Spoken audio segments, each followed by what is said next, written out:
kita sudah sampai di candi yang kita tuju, yaitu Kompleks Candi Arjuna. Tapi kurang rasanya apabila kita sudah sampai di Kompleks Candi Arjuna, tapi kita tidak mengenal di sejarahnya, tidak mengenal nama-nama candi yang ada di Kompleks Candi Arjuna, karena lebih dari satu, tidak hanya Candi Arjuna saja, tapi dituakan di Pulau Jawa. Karena Candi Arjuna ini dibangun pada abad ke-7 sampai abad ke-9 Masehi. Jadi dari tahun 600-an sampai tahun 800-an. Nah, Kompleks Candi Arjuna ini bercorak Hindu. Ya, candi Hindu. Karena masyarakat Hindu sorry. Oke.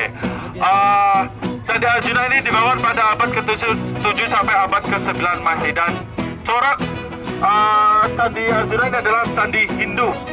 Karena masyarakat Hindu percaya semakin tinggi suatu daerah semakin dekat dengan nirwana atau surga, dan menamakan Dieng ini sebagai tanah suci mereka, karena kebetulan Dieng ini berada di tengah-tengah Pulau Jawa dan menjadi salah satu daerah yang paling tinggi. Dan disinilah dibangunan candi-candi. Ada banyak sekali, ada sekitar 400-an candi, tapi sayang sekali sekarang hanya yang masih utuh sekitar 9 candi. Ya, 400-an, dan sekarang sudah tinggal 9 candi. 5 diantaranya berkumpul di Kompleks Candi Arjuna, makanya dibilang kompleks karena lebih dari satu. Kita uruskan mulai dari yang paling ujung, ya, itu namanya Candi Arjuna yang sebelah kanan. Ya, itu yang paling tua. Makanya dinamakan Kompleks Candi Arjuna karena Candi Arjuna ini candi yang paling tua dibanding dengan candi-candi yang lain. Nah, depannya itu ada Candi Semar. Ya, betul.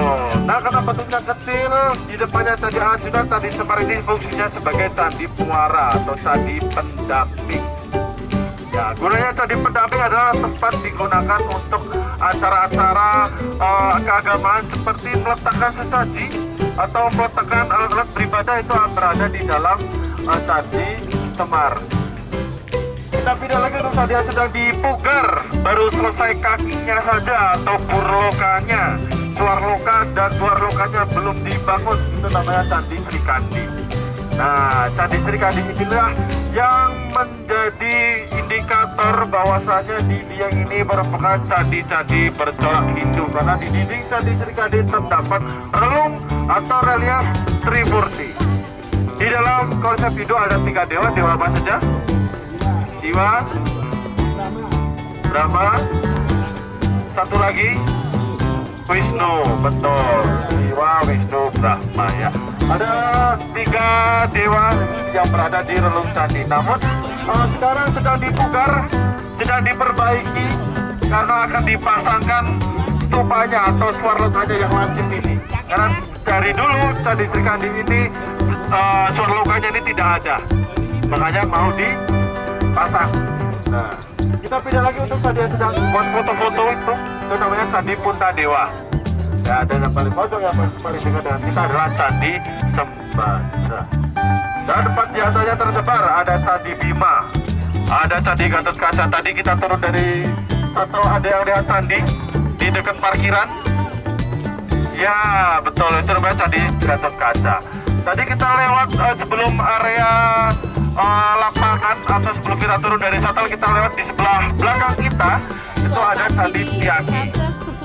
Ya, dan satu lagi ada Candi Dorowati yang terletak di bawah Bukit Puter. Ini dari sini kelihatan ada tenda-tenda. Nah, di sana, dan kurang dari sini kurang kelihatan. Jadi totalnya ada 9 yang masih utuh. Dari 400 candi yang membentang sekitar 3 km persegi. Gitu. Dan Kompleks Candi Arjuna ini ditemukan tahun 1814 oleh Aceh Cornelius dulu pada perkelatan ke Dieng, menemukan Candi Arjuna ini tergenang air. Setelah 50 tahun kemudian baru dipugar, disurutkan airnya dan muncullah kelimat candi ini. Betul, makanya di sini areanya dingin. Ya, karena di sini reliefnya adalah cekungan. Makanya di sini dingin, dan sering sekali pada saat di bulan Agustus, bulan Juni, bulan September, di sini sering sekali muncul fenomena embun es. Pernah dengar di Dieng ada embun es? Saking dinginnya, ya, paling dingin di Dieng ada di Kompleks Candi Arjuna. Makanya lebih dingin kan ketimbang tadi pagi. Iya. Nah, di sini area paling dingin ada di dataran tinggi Dieng, Bapak Ibu. bukan di area puncak, dulu malah di sini yang paling dingin gitu. Dan apabila di bulan-bulan tersebut pas bulan Agustus di sini sering sekali suhunya mencapai minus 0.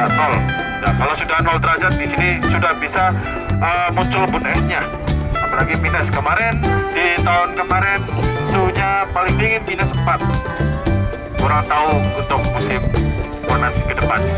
Nah, baik, kembali untuk Gobek Sandi Arjuna. Ini tadi banyak yang menanyakan mengenai anak rambut gimbal ya. Ya, pernah dengar di dia ada anak kecil yang berambut gimbal? Nah, itu paling dulu atau sampai sekarang ini sering sekali setiap tahunnya di Verdian Outdoor Festival diadakan perawatan anak rambut gimbal. Ya, dulu diselenggarakan di Kompleks Sandi Arjuna di sini. Ya, kurang lebih ada 15 anak yang diruat. Ya, itu dikategorikan, diklasifikasikan berdasarkan permintaan yang paling unik. Nah, dan ya, memang anak rambut gimbal ini anak yang istimewa, anak yang unik. Ya, karena anak rambut gimbal ini konon katanya, menurut masyarakat dia adalah anak rambut gimbal ini keturunan dari Kiai Kalodete. Jadi beliau adalah orang yang pertama kali babakalan Dieng. Jadi orang yang pertama kali menduduki Dieng. Dan kemudian Kiai Kalodete ini pergi dari Dieng karena mengikuti ritual tertentu. Ya, namun sebelum menghilang, ini menitipkan kepada masyarakat Dieng kan ada titisannya atau keturunan-keturunannya yang memiliki rambut gimbal.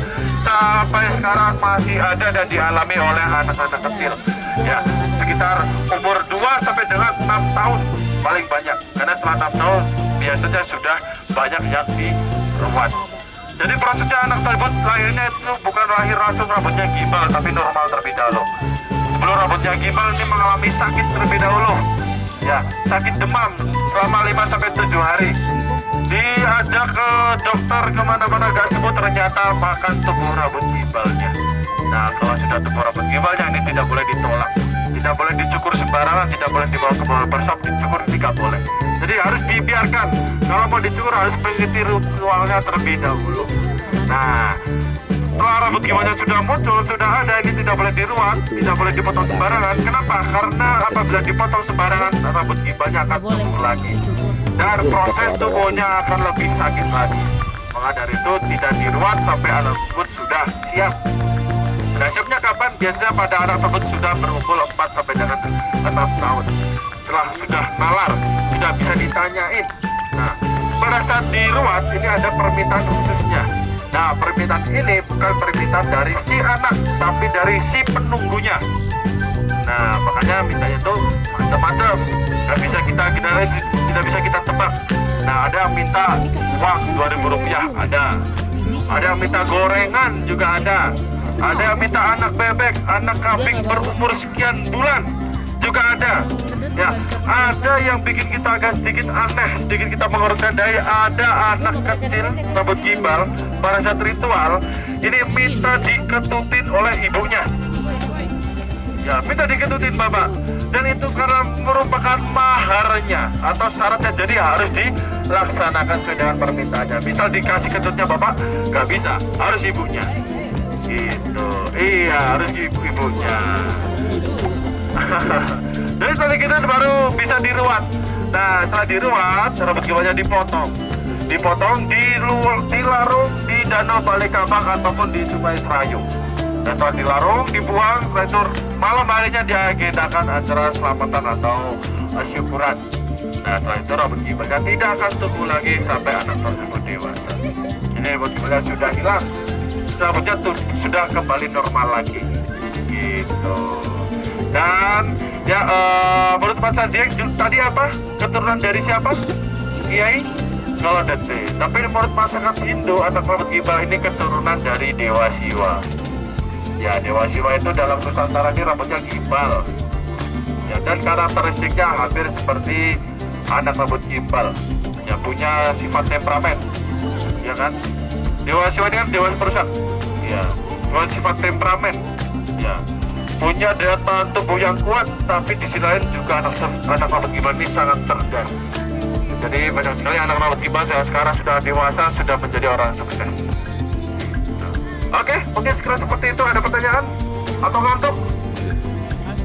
ngantuk ya seperti di Nina Bobo kan ya, dongeng sebelum tidur. Oke, mungkin biar gak ngantuk kita foto bersama yuk.